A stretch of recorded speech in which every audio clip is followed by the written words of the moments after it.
Jimmy Butler, Joakim Noah both edging out Derrick Rose. Wow.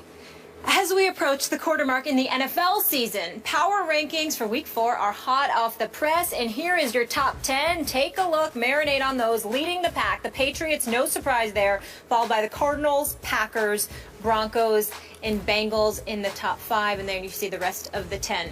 Skip, what's your biggest issue with this entire list of all 32 teams? Molly, Stephen A. Smith, my biggest issues are 2. Okay. Number 1, the Baltimore Ravens, now 0-3, are being dramatically underrated, having fallen all the way down to 22 in the power rank. 22.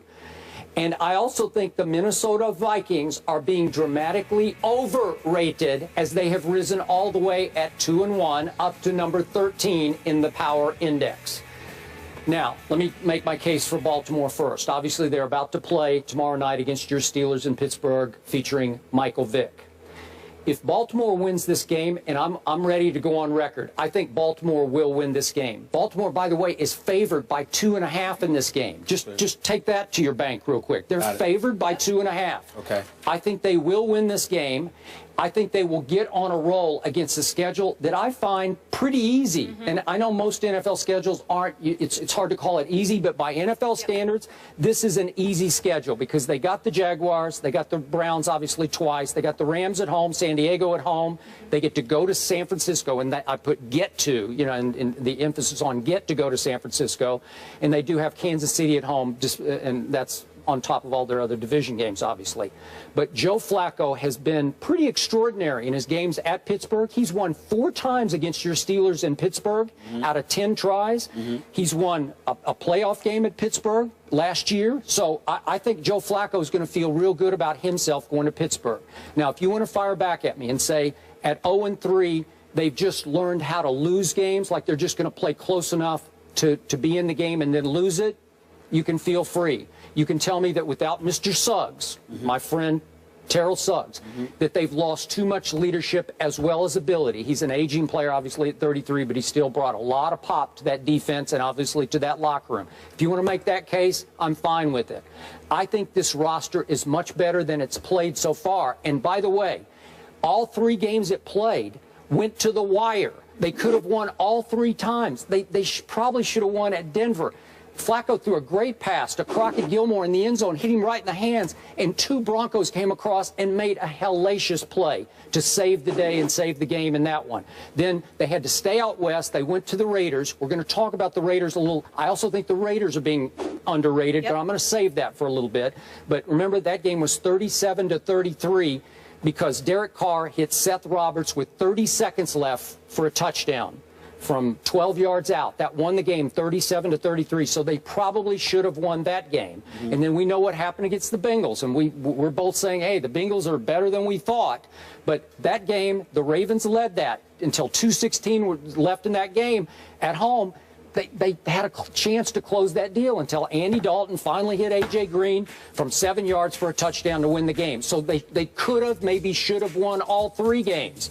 So I'm looking at a team that ESPN's Football Power Index, our in-house sort of logarithm, if you will, that system says that they should be favored to win 10 of their remaining 13 games. Well, that's pretty good. So I'm saying, what's the problem with Baltimore? And I know with our Power Index, where our writers vote, they just look at the record. And they say they're 0-3, so they're down to 22. Right. But just a quick point.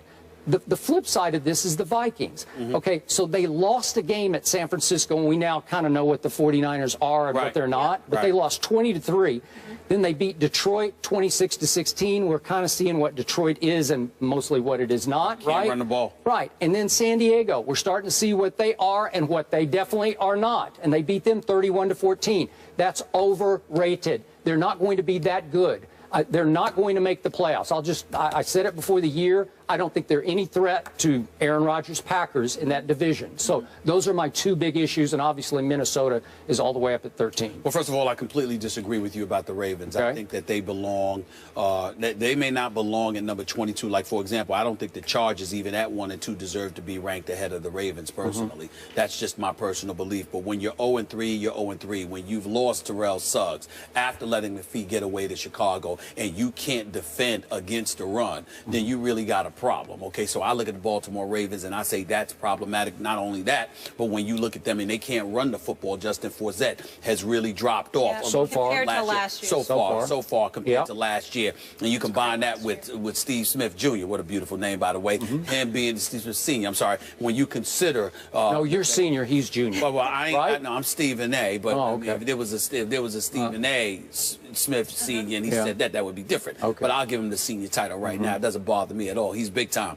But he's the only weapon that they really have at the wide receiver spot right now. I think that's problematic. So even though I would say that they shouldn't be at 22, it's only because I see a team like the Chargers, who to me is relatively unimpressive, and I would say to you I have a problem with that. Here's my other thing. When I look at the Colts at number 14, I got a problem with that. I think the Giants at number 15, okay, and I'm looking at the Raiders at number 20. I think they both should be put ahead of the Colts right now, because the Colts, even in their lone victory this year, was incredibly unimpressive. Andrew Luck turning the football over, them giving up the points they gave up, them seeming to be in flux right now. I think the way that they've struggled, again, ignoring the record and just looking at what we're seeing on the field. We look at the Giants, they could have beat the Dallas Cowboys on Monday night. They could have beat the Atlanta Falcons that second game of the season, and then they ultimately won against the Redskins. So I think that the Giants should definitely be up there, and I'm gonna give the Raiders some props. After getting outscored 33-0 before scoring like 13 or 14 points in the opener, okay, they show up the next two games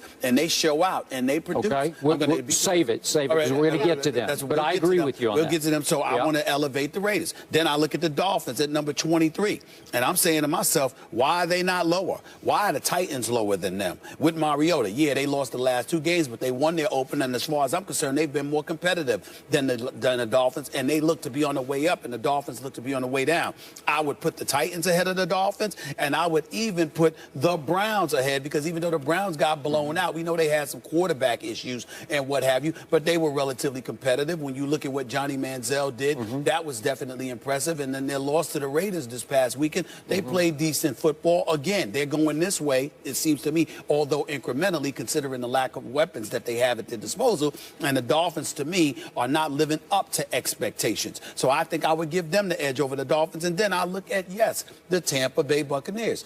Yes, they are 1-2. But other than that stinker in game one for a rookie quarterback in Jameis Winston, over the last two games, they beat the New Orleans Saints, and they were competitive last week. And I just look at them from the perspective that you've got a rookie quarterback who's learning to play the game, didn't make nearly as many mistakes over the last two games compared to what he made in the first game. And then you look at the Vincent Jackson, the Mike Evans of the world, Doug Martins of the world. You know that Lovie Smith can coach that defense once again. Even though they have a 1-2 record, I see them going this way. I see the Dolphins going that way. And my last point is the Steelers. Because when I look at the top of these rankings right here, I'm looking at the Steelers, and although I can respect the Seahawks, and they are my Super Bowl pick, as of yet, I don't believe they deserve to be ranked ahead of the Pittsburgh Steelers. I don't like that at all. I think the Steelers need to be ahead of the Seahawks. That's where I'm at. All right. Now, back to my original point. Sure. I'm going to hold your feet to the fire. Please. Are you telling me the Ravens are done? They're not going to make the playoffs?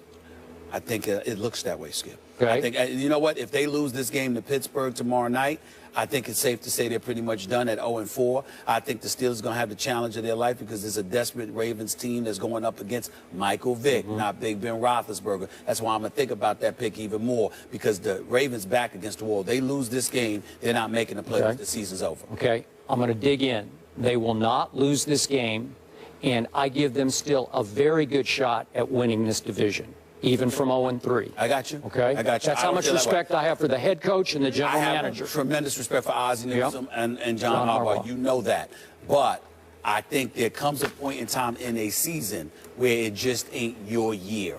Suggs going down, I think, is a devastating blow to the defense and to the spirit of this team. They have to win tomorrow night to save this season. We'll see what I pick tomorrow.